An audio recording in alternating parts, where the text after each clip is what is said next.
अन्न मिल गया हो, प्यासे को जल मिल गया हो।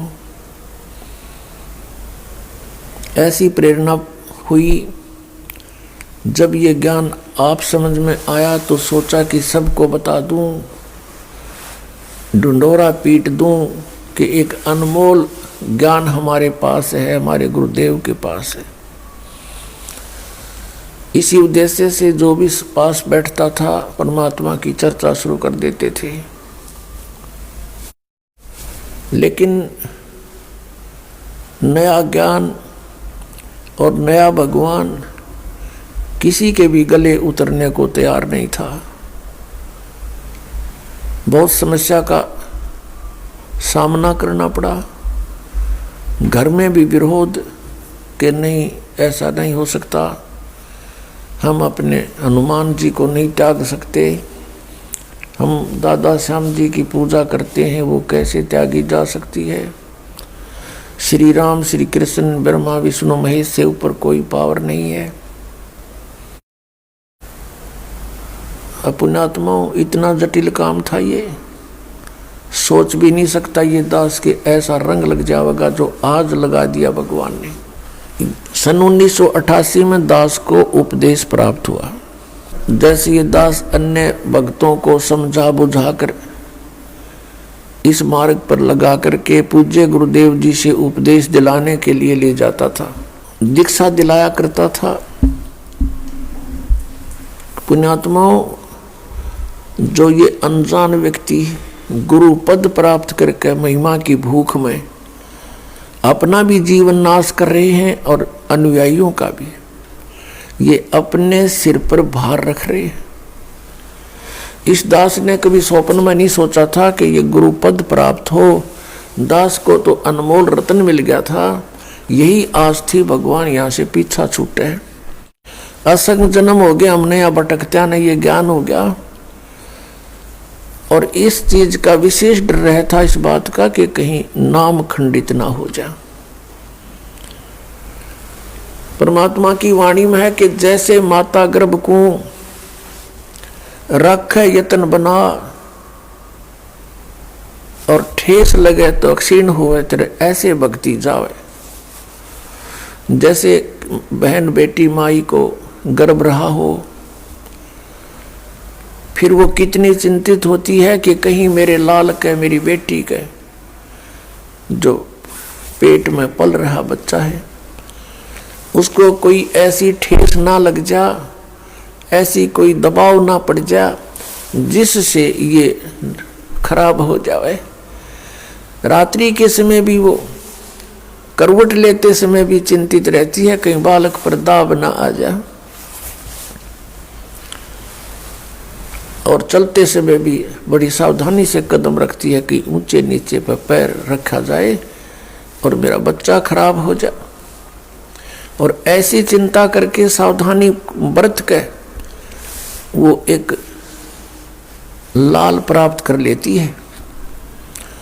तो यहाँ परमात्मा कहते हैं जिस दिन आपको उपदेश प्राप्त हुआ, आपके अंदर भक्ति रूपी बीज पड़ गया और आपके अंदर ये भक्ति रूपी लाल तैयार हो रहा है। इसके लिए आपने बहुत सावधानी बरतनी पड़ेगी। उसके लिए क्या सावधानी है? ये जो नियम बताए हैं आपको, ये मर्यादा आपने पालन करनी पड़ेगी अंतिम श्वास तक। और इसमें भक्ति को प्रफुल्लित करने का सबसे आसान फार्मूला है कि भाई जो गुरु बचन पे डट गे रकट गे फंद 84 के।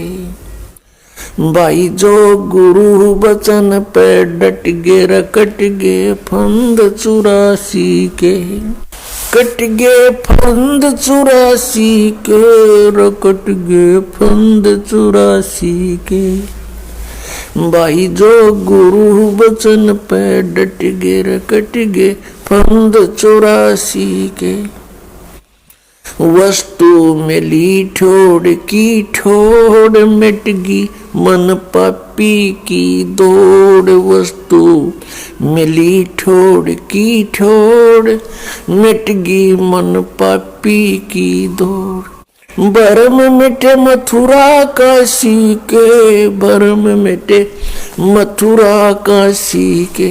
इसका सबसे पहला फार्मूला है गुरु जी की आज्ञा का पालन करना चाहिए। गुरु जी इज ए डॉक्टर, गुरु जी को एज ए डॉक्टर डील करे, और आप हो रोगी जन्म और मरण के, दीर्घ रोग के।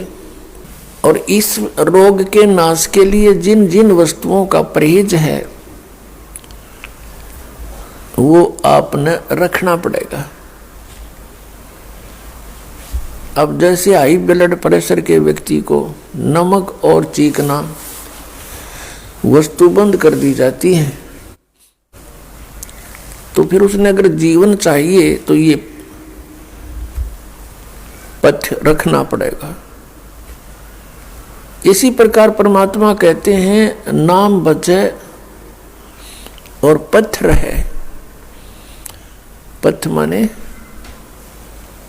यानी परहेज रखे तो मुक्ति में कोई दिक्कत नहीं आएगी।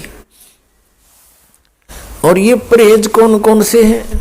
जैसे तम्बाकू, शराब और भाई ये और बकवाद, रिश्वतखोरी, लूटा खसोटी, मिलावट, तम्बाकू, मांस, ये शराब, ये प्रयोग नहीं करना चाहिए।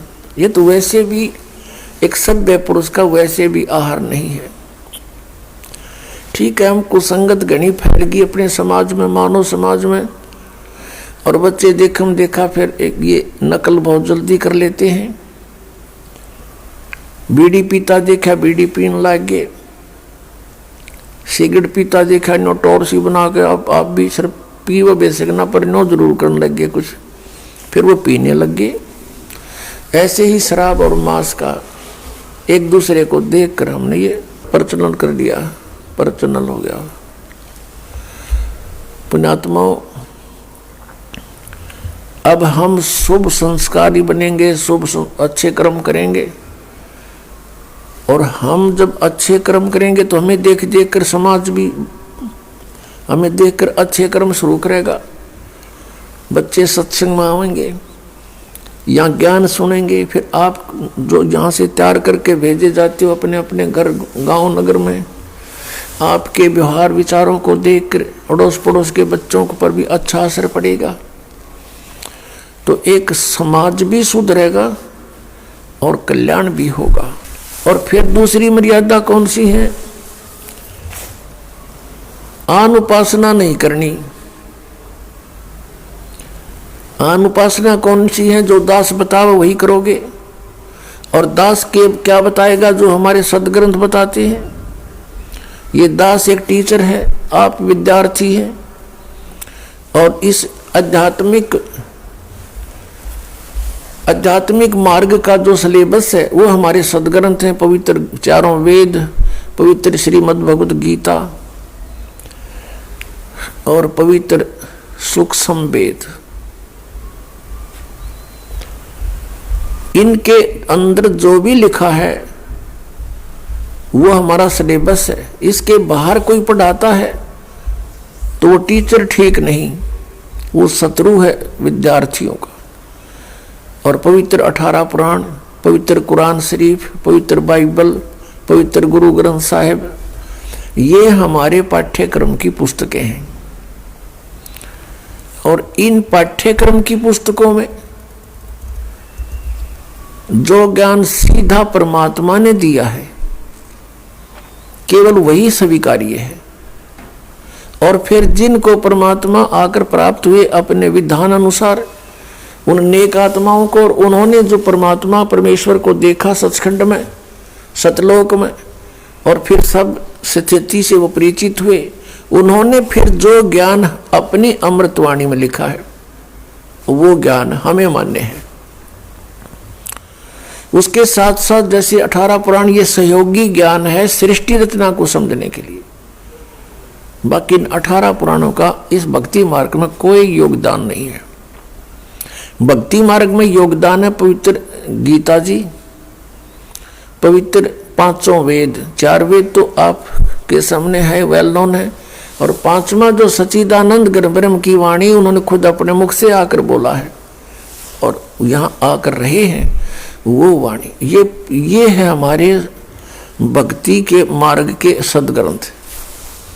इसके अतिरिक्त जैसे पुराण है, कुरान है, और जैसे कुरान शरीफ में जो ज्ञान दिया है ब्रह्म ने हजरत मोहम्मद जी को सीधा, वो ज्ञान बिल्कुल सही है।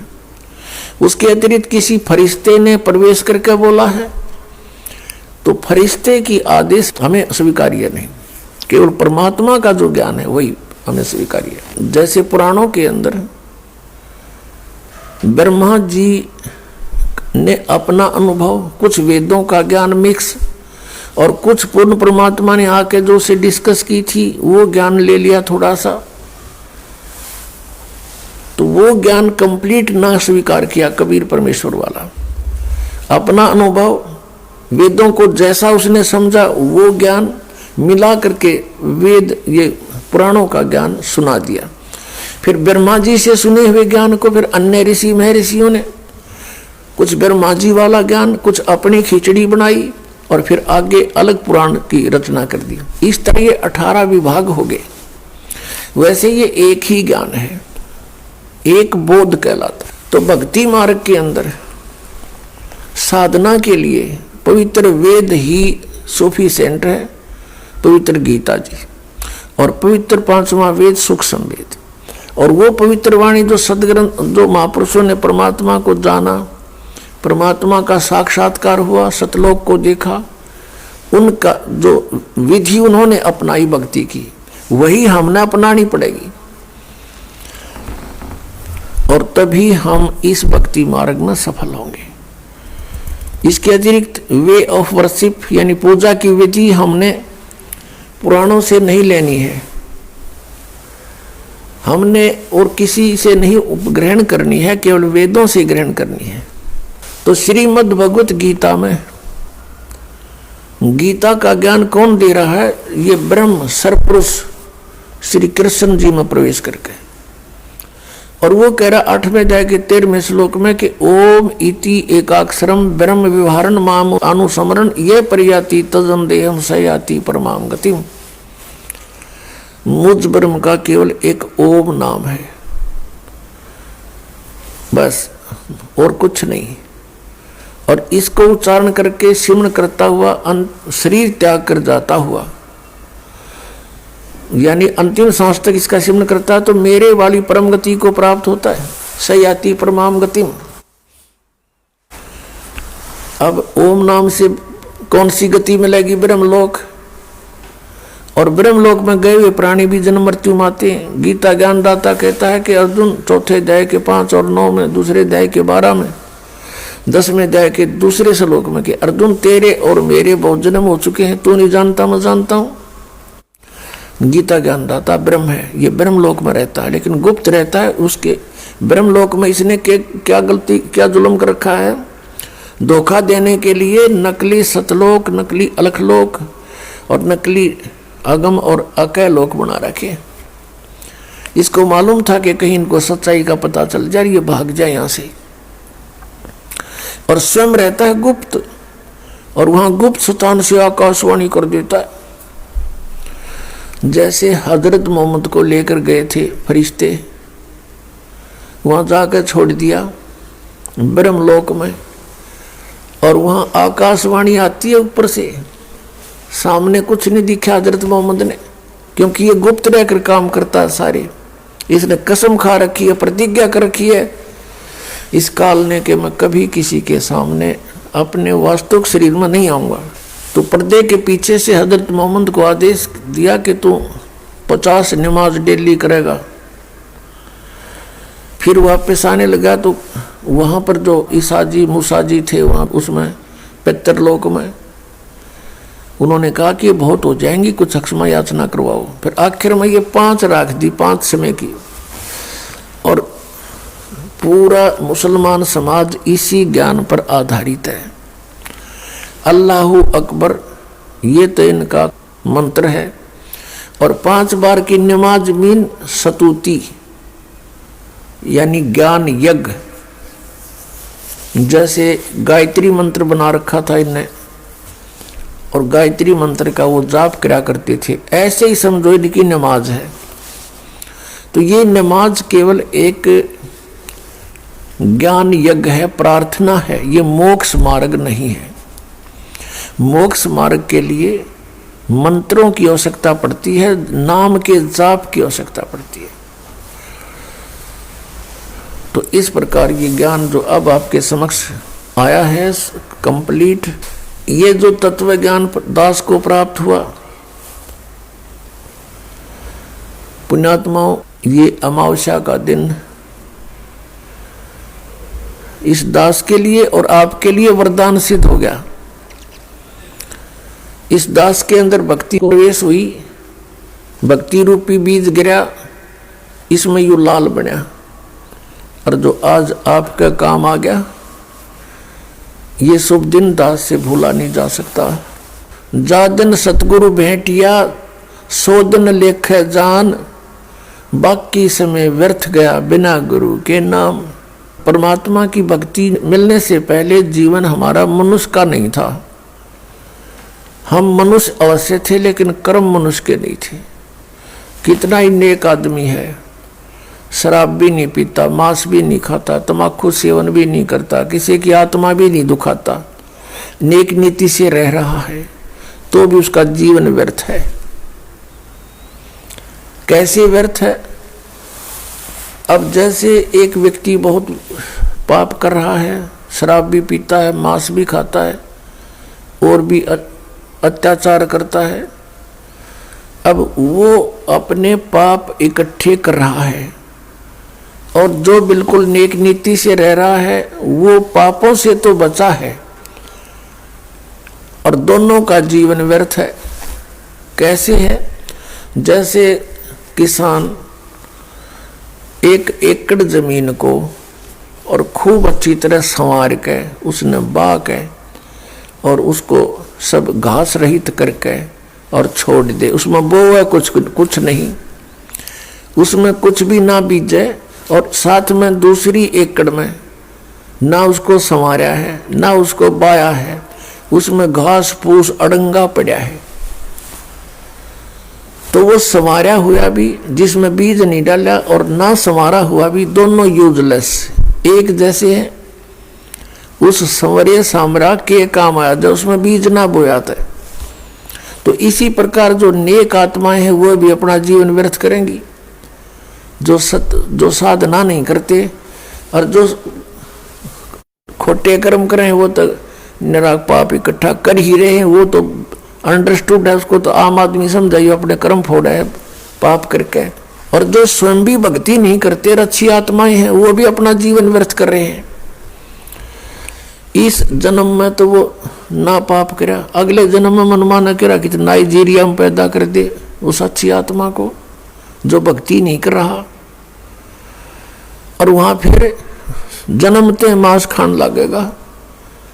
कच्चे खाया करते थे पहले, तो ऐसा बुरा हाल था।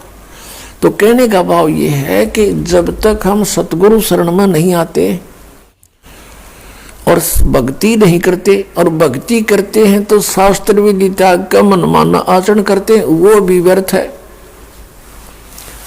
अब हमने चाहिए था गेहूं बोना चाहिए था ताकि हमारा जीवन रक्षा हो, बच्चों का भी जीवन रक्षा हो, और हमने बोली भांग, बताओ उस भांगते पेट भरेगा? तो इस जो सत मंत्र है, सत नाम है 2 अक्षर का, जिसमें एक ओम है एक तत् है, वो गुप्त है, ये दास बताएगा सांकेतिक। ये मंत्र है गेहूं का बीज समझ लो।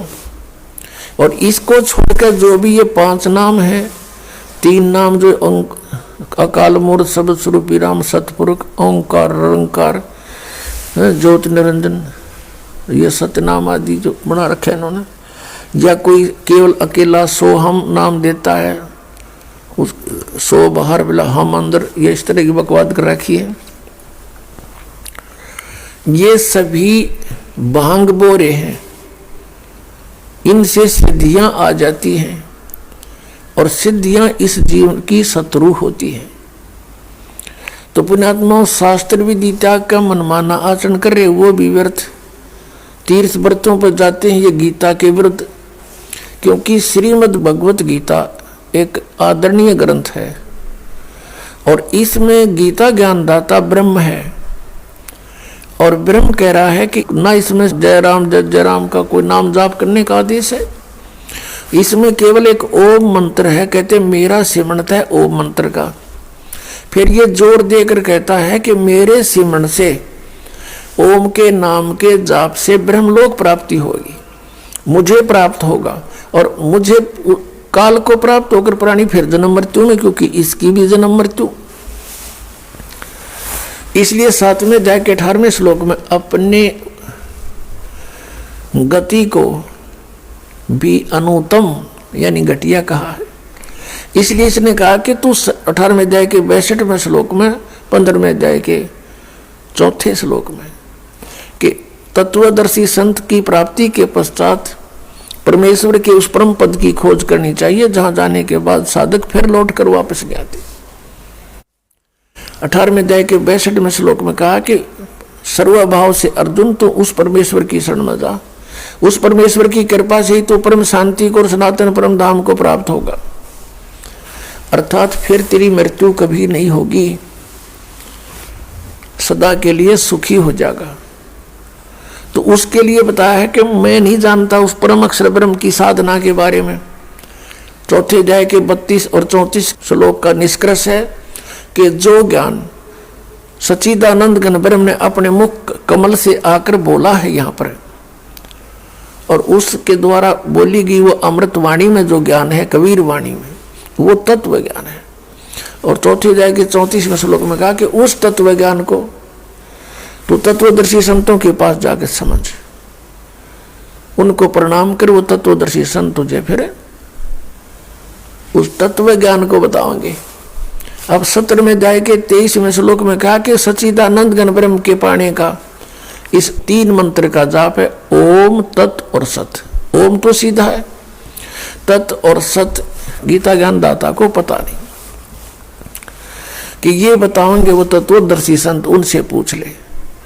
तो ये दास है वो तत्वदर्शी संत इस वर्तमान में। आपको कब ये बात विश्वास होगा इस दास की, वो आपके भाग्य पर निर्भर करता है, परमात्मा की रजा पर निर्भर करता है। सचमुच मान लेना इस पृथ्वी पर 21 ब्रह्मांड में ये ज्ञान और ये समाधान इस दास के अतिरिक्त किसी के पास नहीं है। तो ये पवित्र श्रीमद् भगवत गीता में केवल एक यू नाम है, ये 3 मंत्र का जाप है, ओम और तत्, ये सतनाम है, ये 2 अक्षर का सतनाम है। और जैसे ओम सरपुरुष का, तत् ये अक्षर पुरुष का और सत है परम अक्षर पुरुष का। 3 परमात्मा है, 3 पुरुष है और 3 ही इनके मंत्र हैं। ऐसे ही आदरणीय गरीबदास साहिब जी को परमेश्वर मिले, सचखंड को लेकर गए गांव छुड़ानी जिला झज्जर वाले को, क्योंकि गरीबदास कई हो लिए। इस काल ने धोखा देने के लिए गरीबदास नाम के कई और संत सुप्रसिद्ध कर दिए।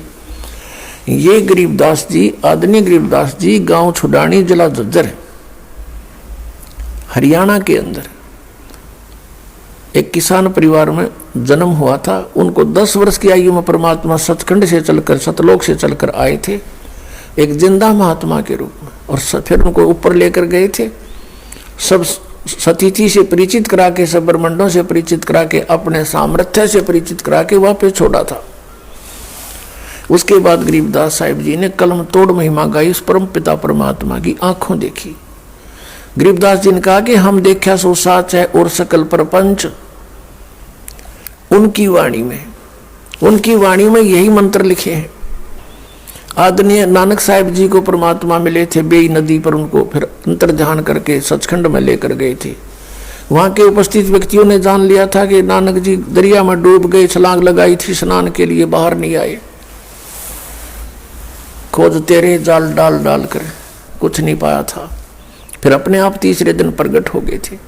उसके बाद काशी में आकर देखा, सचखंड में जो देखा था परमात्मा पूर्ण ब्रह्म सतपुरुष अकाल मूर्त, वो काशी में जुलाई का काम करता हुआ देखा। जब कहा था फाई सूरत मुल्क की वेश ए ठगवाड़ा ठगी देश खरा सियाणा बहुता बार, देखो यो दानक रूप रहा करतार। अब फिर उस नानक साहब की किसी ने नहीं मानी, पूरा हिंदू समाज विरोधी हो गया उनका। उनके पिताजी ने भी विरोध कर दिया उन पांडवों के कहने से कि आपके घर में ये के नास्तिक पैदा हो गया। ब्रह्मा विष्णु महेश से ऊपर भगवान बताता है ये आपका पुत्र।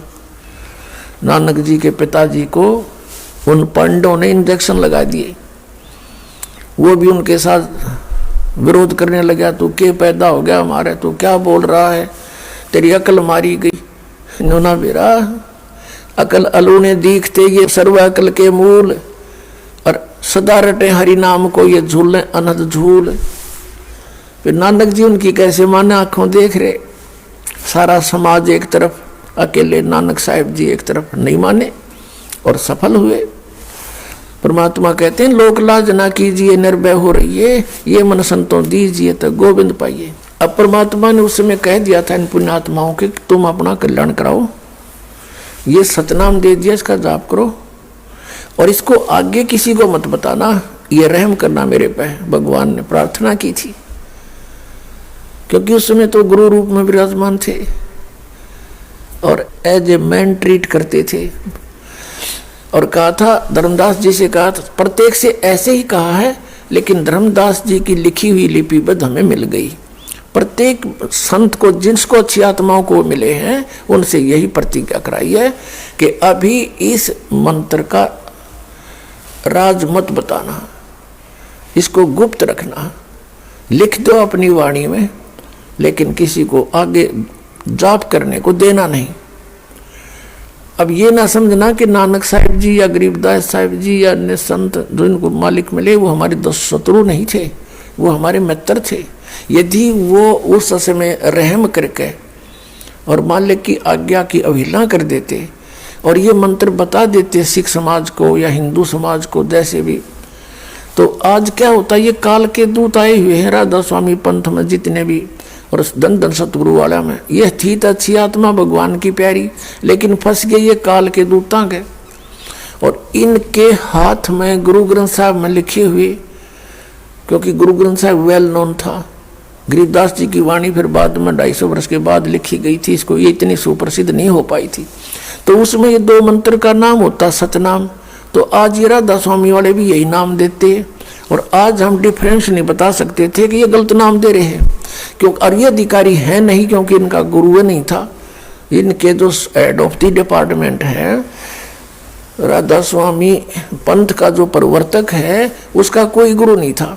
तो सारा निराधार पंथ खड़ा हुआ है, और अधिकारी बिना यू नाम अगर कोई देता और लेता है तो यूजलेस है। एक छोटी सी बात है, एक चालक लाइसेंस, ड्राइविंग लाइसेंस है, इसको भी अगर डुप्लीकेट को बनाता है यू भी यूजलेस है। और हमने पासपोर्ट बनवाना सतलोक जान का, या कोई पासपोर्ट नकली बना देता है, वो भी यूजलेस। दोनों की सजा होगी, बनाने वाले की और बनवाने वाले की। तो पुण्यात्माओं ये अधिकारी थे नहीं, और इन कोई भेद पता लग जाता तो ये भी नाम देते और दुनिया इन इकट्ठी करे ली थी। तो अब इन जो पुण्यात्मा वहां फंस गए, अब उनको पता चलेगा हम गलत दिशा में जा रहे हैं, और जरा सी भी अकल भगवान ने इनको दी होगी तो तुरंत छोड़ाओगे उनको और अपना कल्याण ईब कराएंगे, क्योंकि भगवान के बच्चे हैं। तो परमेश्वर ने कहा था धर्मदास तो लाख दुहाई, और ये मूल ज्ञान की ते बार ना जाई। मूल ज्ञान बार जो पढ़ी, ये बिचली पीढ़ी हंसनी तरही।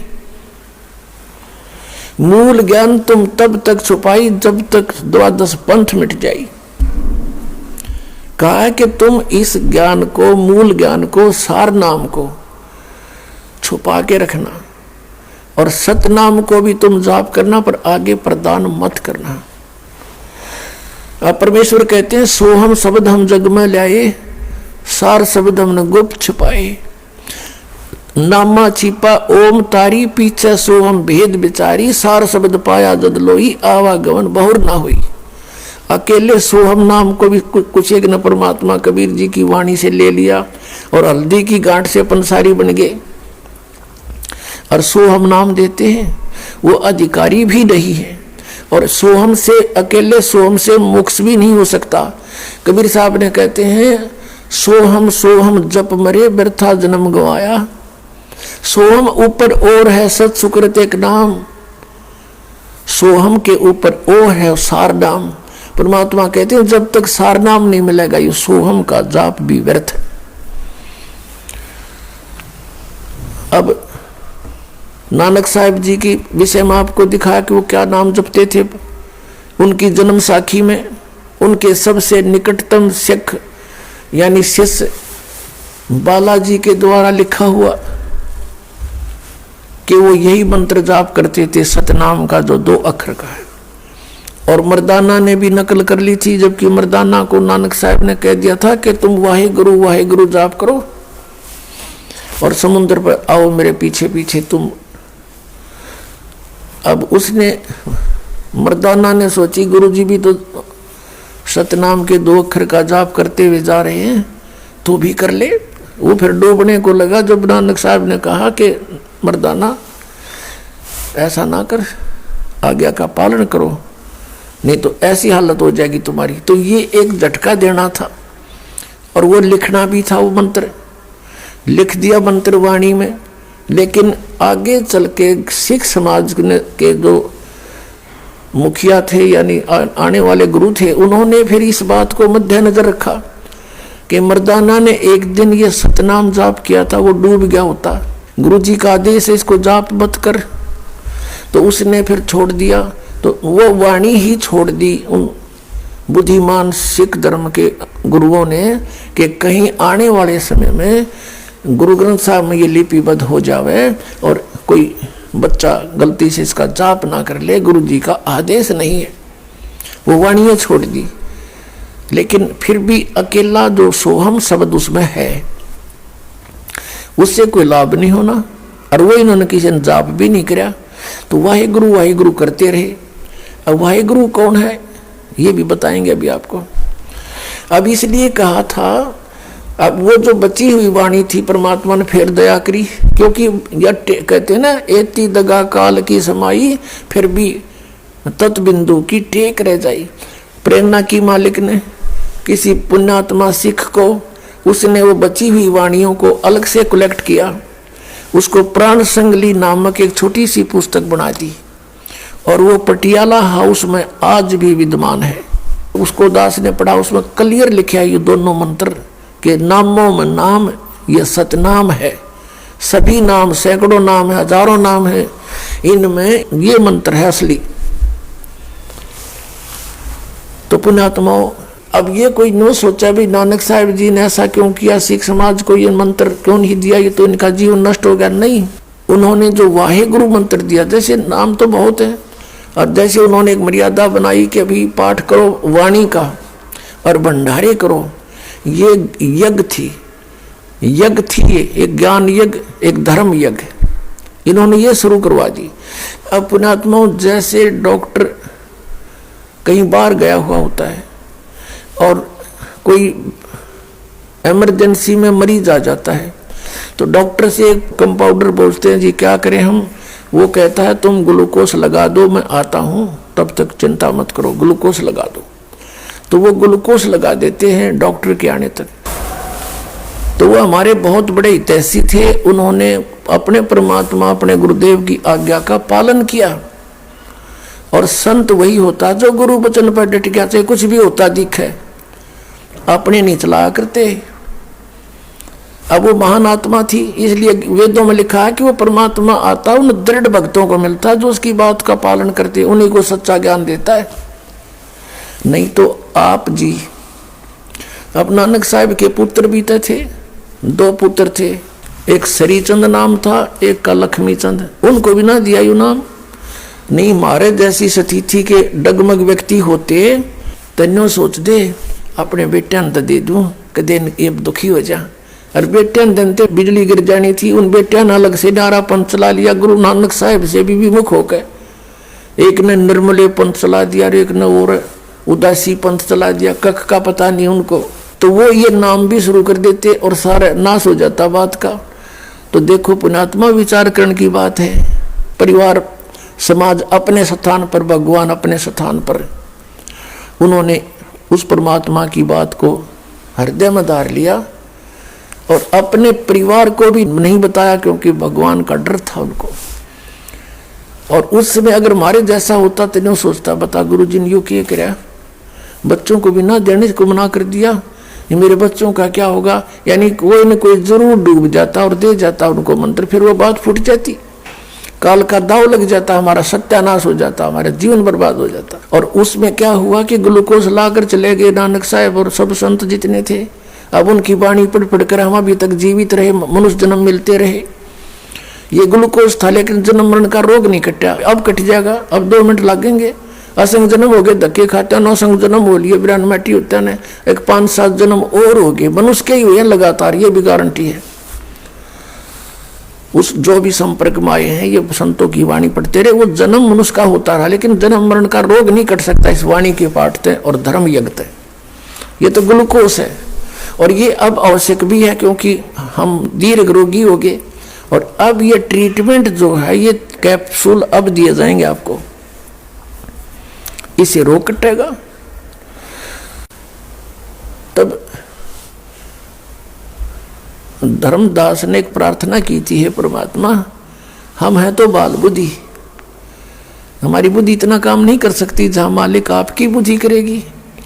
लेकिन हे परमात्मा, आपने मुझे मना कर दिया कि किसी को नहीं बताना, इन जीवों का कल्याण कैसे होगा। हे प्रभु, आप तो दयालु हैं, दया करो मेरे दाता। तब उन्हें कहा था धर्मदास, हम फिर आएंगे। जैसे उन्होंने क्या कहा था कि 12 पंथ काल चला होगा और उन नकली पंथों और भी अनेक पंथ चला होगा, इसने कहा था मेरे तय। एक समय जब परमात्मा प्रथम बार आए थे इस काल के लोक में, तपस्या पे मिला था यो, और परमात्मा वहां खड़े थे, जीवों को समझा रहे थे जो तपस्या पर दुख पा रहे थे।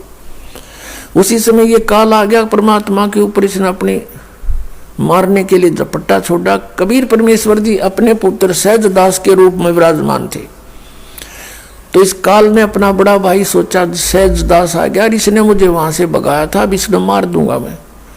उसने सोची थी इसलिए झपट्टा मारा था, लेकिन परमात्मा के सामने उसकी के बसाव थी। अपने आप नीचे गिर गया और नीचे पाताल में पहुंच गया, इतना भयभीत हो गया, डर गया।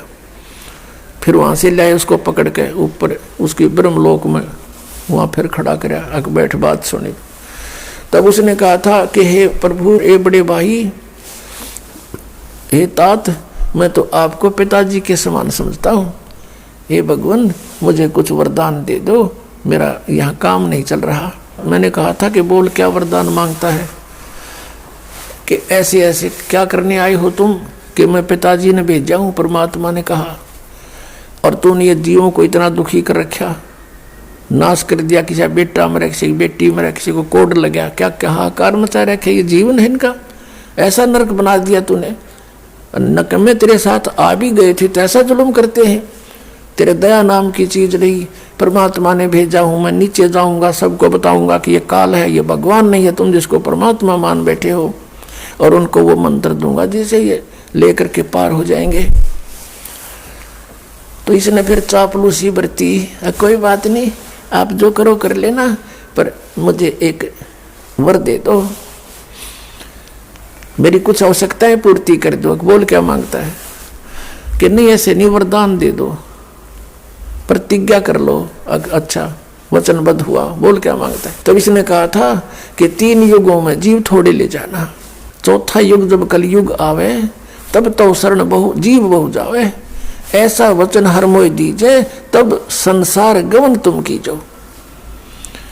तब इसने कहा था कि भगवान, ऐसा वरदान दे दो मुझे। और फिर ये कहा था कि एक और दया करना मेरे पे, कि जब तुम चौथे युग में आओ तो अपना ज्ञान दे करके जबरदस्ती ना करना, अपना ज्ञान तुम देना, आपका ज्ञान मान ले तो वो आपका, और हमारे ज्ञान पर आश्रित है हमारा।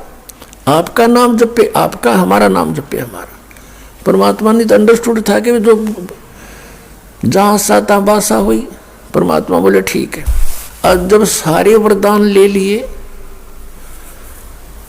वचनबद्ध करके, फिर एकदम तेवर बदल गया। ने बोला जाओ जोग जीत बेशक संसारा, आ जाना बेशक जोग जीत संसारा, जीव न माने कहा तुम्हारा। जब तुम कलयुग में आओगे जीवों को चेताने और ले जाने के लिए, तब तक तो इन्हें इतना बिगाड़ दूंगा, या तो भक्ति योग नहीं रहेंगे। जैसे महात्मा बुद्ध कौन थे, ये पुण्यकर्मी प्राणी थे और विष्णु के लोक से आए थे, स्वर्ग लोक से आए थे, विष्णु के स्वर्ग लोक से। अब यहाँ राजा भी बन गए, लेकिन वो सुख तो नहीं, यहाँ पर वो सुख है ही नहीं। उसकी खोज में घर त्याग दिया, अपने आप साधना करने लग गया, हठ योग कर लिया, खाना पीना भी त्याग दिया। मरने को हुआ तो एक माई ने उसके मुंह के खीर लगा दी, शायद शायद वो थोड़ी सी आंखें खुली, खाई थोड़ी सी, फिर वो उठा। उसने कहा था starvation could not lead to salvation, भूखा मरण से कल्याण नहीं हो सकता। काल यही चाहता था, कुछ सिद्धि आ गई हट करने से। काल यही चाहता है कि ये नास्तिक हो जाए, गलत शास्त्र विधि त्याग का मनमाना आचरण करते हैं।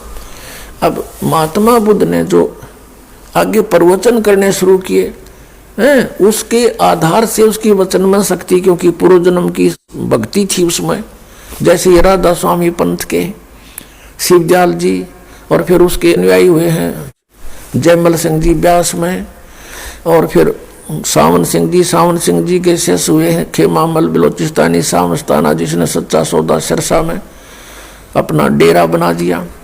और ऐसे ही वो जय गुरुदेव पंथ बन गया, आगरा से निकला हुआ मथुरा में। ये सभी पुण्यात्मा उस महात्मा बुद्ध कैसे थे, और वो काल का फंस गया महात्मा बुद्ध। और उसने फिर क्या किया, पूरा रूस, पूरी चाइना महात्मा बुद्ध के उन विचारों पर आधारित होगी। उसने जो मर्यादा बनाई हुआ तो सही थी, लेकिन वे ऑफ वर्शिप उसकी रॉन्ग थी। सभी उसके अनुयायी इसलिए हुए थे कि ये महापुरुष है, हमें कल्याण कराएगा। उन महात्मा बुद्ध के द्वारा बताई गई साधना से किसी को आध्यात्मिक लाभ नहीं हुआ। कुछ एक दो पीढ़ी के बाद सभी नास्तिक हो गए। देखे तो उसका क्या रिजल्ट, पूरा चीन देश नास्तिक है, और नास्तिक देशों का नाश होया करता है, काफी समय तक नहीं बचा करते। अब रूस में देख लो कति नास्तिक, हिंदुस्तान में भी कुछ ऐसे पनप रहे हैं बीज, कहते हैं भगवान है ही नहीं, जीव ही परमात्मा है, ये भी नास्तिक समझो। तो ऐसे ही राधा स्वामी पंथ, धन सतगुरु पंथ, जय गुरुदेव पंथ, ये बाल योगेश्वर पंथ, हंसादेश पंथ, सतपाल का पंथ, और ये आसाराम का पंथ, तेरा सुधांशु जी का पंथ, ये सारे शास्त्र विद्या का मनमाना आचरण है और ये यूजलेस है। ये सभी नास्तिक बना देंगे, ये काल के दूतों का काम कर रहे हैं।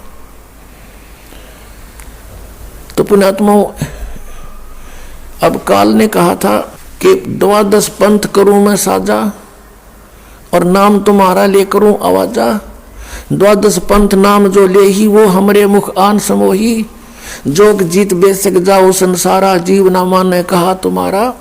देवल धाम और देव पूजाऊं, या विद जीवों को भरमाऊं, और अनंत और अनेक पंथ चलाऊं। इन 12 से न्यारे भी चलाऊंगा, जैसे ये धन सतगुरु राधा स्वामी, जय गुरुदेव, ये सारे और काल के ही पंथ है। सतलोक की महिमा गाते न कख का पता नहीं, मंत्र 5 नाम काल के, और शब्द स्वरूपी राम सतपुरुष अकाल मूर्ति को मंत्र नहीं जाप करके तो भगवान की महिमा है। धर्मदास ने पूछा था, हे परमेश्वर फिर कैसे कल्याण होगा? तो परमेश्वर ने कहा था, बेटा कलयुग में मैं आऊंगा, ये जो 12 पंथ काल चलाओगा, इनमें से 12वां पंथ गरीबदास पंथ होगा।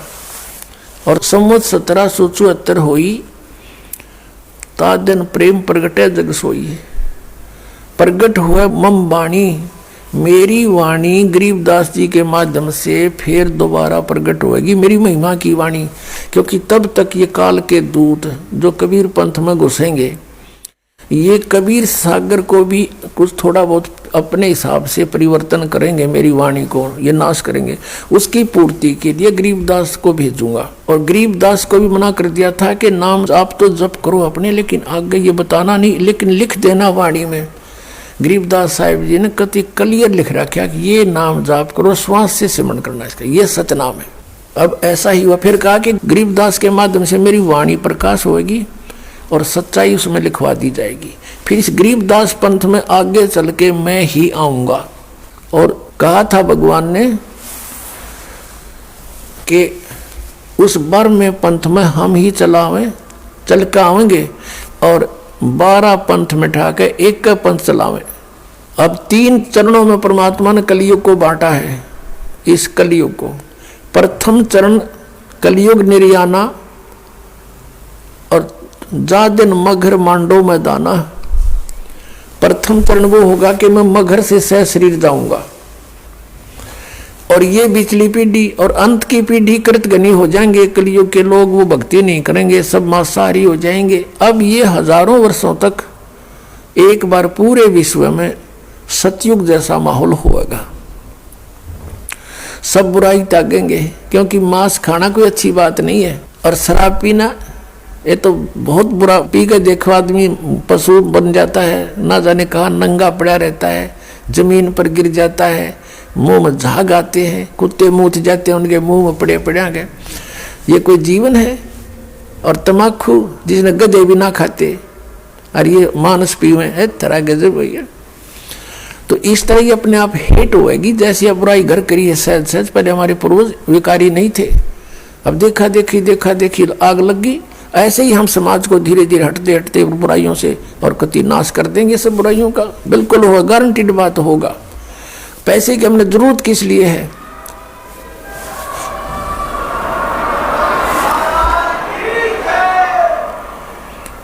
अब पैसे की हमने आवश्यकता किस लिए? जो हमने अपनी रीतियों को घना फैला दिया। विवाह करते हैं उसमें बकवाद कराने, बच्चों का सहयोग जोड़ना है, 2 आदमी इकट्ठे हो तो 4, और भाई हमारी पुत्री आपके पुत्र से विवाह, बात खत्म हुई। परमात्मा ने संयोग जोड़ ही रखा है। वो खाओ 2 रोटी चलो अपने अपने घर ने, कुछ नहीं देना कि परमात्मा पर विश्वास रखो, जो बेटी के भाग में उसको अवश्य मिलेगा। माँ बाप मर जाते उनके बेटी देखा हुआ सबसे सुख से रह रही है। तो पुण्यात्माओं, इस तरह हमने भगवान पर आसरा फेर करना पड़ेगा। हम अपने तरीके से आप धनी बनना चाहते हैं और अपने बच्चों को धनी बनाना चाहते हैं। हम दूसरे से धन लेकर धनी बनना चाहते हैं, 7 जन्म नहीं बन सकते, ये सत्कर मान लेना। हम परमात्मा की भक्ति ऐसी करेंगे जो हमें हमारी किस्मत से अधिक भी देगा, अगर आवश्यकता होगी तो। वो परमात्मा मिल गया हमने, इसलिए भगवान को खोजा करते थे। जब हम अपना प्रयत्न करके थक लेते, मेहनत मजदूरी बिजनेस, और उसमें घाटा होता तो हम भगवान को खोजा करते थे। वो ऐसी शक्ति है हमारे इन घाटिया ने पूरी कर दे। अब वो भगवान हमने सीधा ही मिल गया, अब हमने क्या जरूरत है कहीं और उठ पटांग काम करने की, अब सीधा ही मिल गया हमने को। तो तब परमात्मा ने कहा था, धर्मदास कलयुग बीते 5500 पाचा, तब ये मेरा वचन होगा साचा। अब धर्मदास जी कहा था, भगवान वैसे तो आप जो कहे वो सत्य ही है, लेकिन हमारे यह बात गले नहीं उतरती है दाता। वो कब आएगा वो दिन कि जिस दिन ये शांति होगी? अभी भी आग लगी पड़ी है, हिंदू मुसलमान लड़ रहे हैं आपस में, कत्लेआम कर रहे हैं। तो परमात्मा ने कहा था, बेटा इसने युग करना था, हमें तुम्हें डिवाइड करना था। और कलयुग में करा, सतयुग में नहीं करा, द्वापर में कोई मजहब नहीं बना, त्रेता में नहीं बना। अब अभी क्यों बना दिए नरे मजहब कि ये आपस में लड़ते रहे? कोई भी जरा सा भी किसी के नो कह देगा आपकी साधना ठीक नहीं, मार काट मच जाती, कोई बात है?